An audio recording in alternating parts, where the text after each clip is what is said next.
What I'm about to tell you happened in the autumn of 2022, just outside of London, in a restored Victorian house.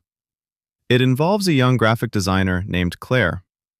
At the time, Claire was suffering from severe sleep apnea and restlessness, so she decided to install a motion sensor security camera in her bedroom.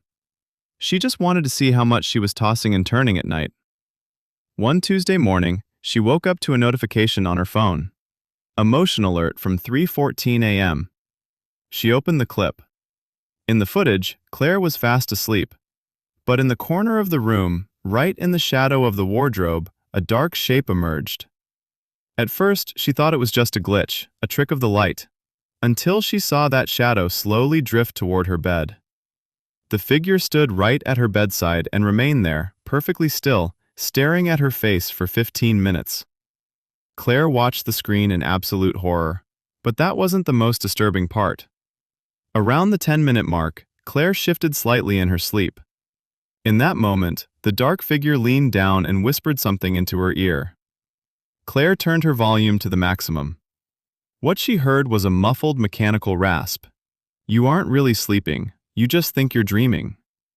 In that split second, Claire realized something terrifying.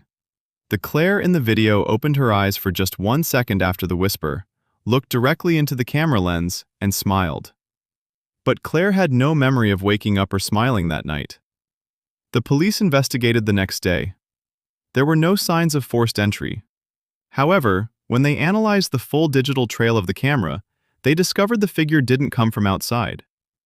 The footage showed the entity slowly seeping out of the wall directly behind Claire's headboard at the stroke of midnight. Claire moved out that same day. The footage is still held in a cyber forensics lab as an unexplained phenomenon. So, the next time your phone pings with a motion alert in the middle of the night, maybe it's just a software glitch.